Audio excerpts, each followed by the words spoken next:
Most traders look at volume profile, but they don't actually understand what it's telling them. In this video, I'm going to show you how experienced traders use volume profile the right way, so you can see where price wants to go, where it's likely to stall, and where the cleaner trading opportunities actually are. Volume profile isn't just random bars stacked on the right side of your chart. It's a map of where the most trading happened, where the biggest orders are sitting, where price gets attracted like a magnet, and where it's likely to reject. When you see thick, heavy volume bars, that means the market spent time there. It shows interest, positioning, and liquidity. When the bars thin out, it means nobody cared about that price. Price moves fast through those areas because there's nothing slowing it down.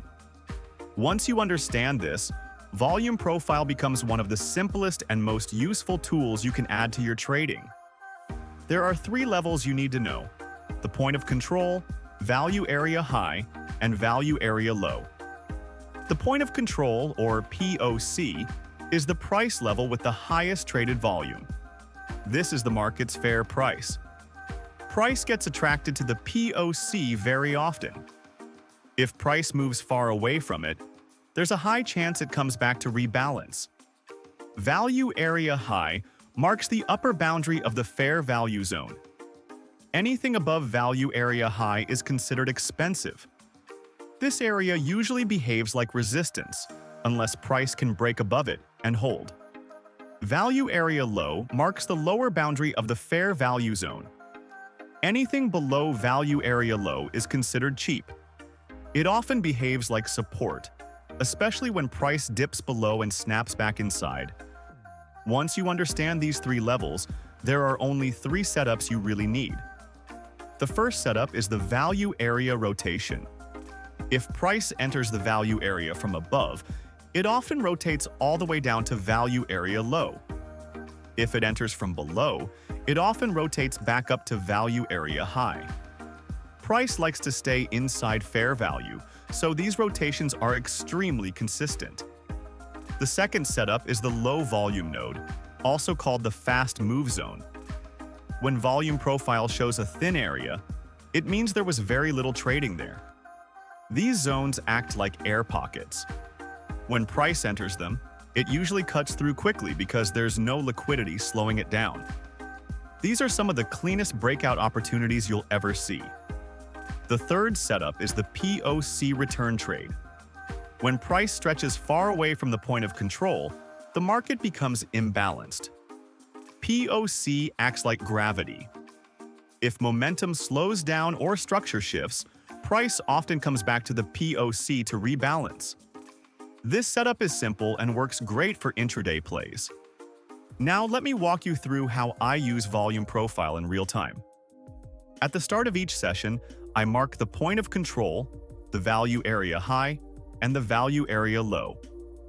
These are my guiding levels for the day. Then I watch how price reacts at each one. Does it reject value area high? Does it bounce off value area low? Is it being pulled toward the POC? I always wait for confirmation. Wick rejections usually mean rejection.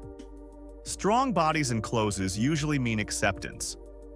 A clean break followed by a retest often signals continuation. If price is inside the value area, I trade the rotation from one side to the other. If price breaks out with strength, I look for expansion through the low volume areas.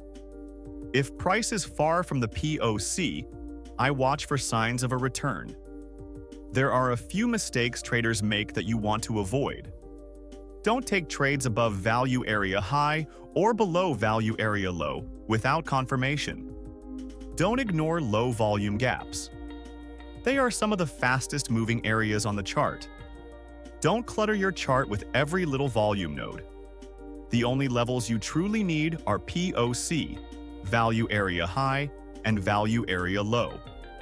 And make sure you update your volume profile when new structure forms. The market constantly changes. Volume profile doesn't need to be complicated.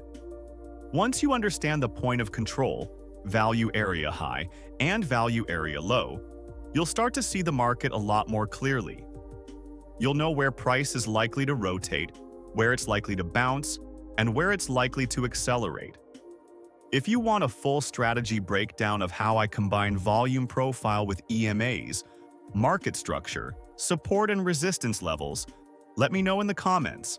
And don't forget to like and subscribe if this helped.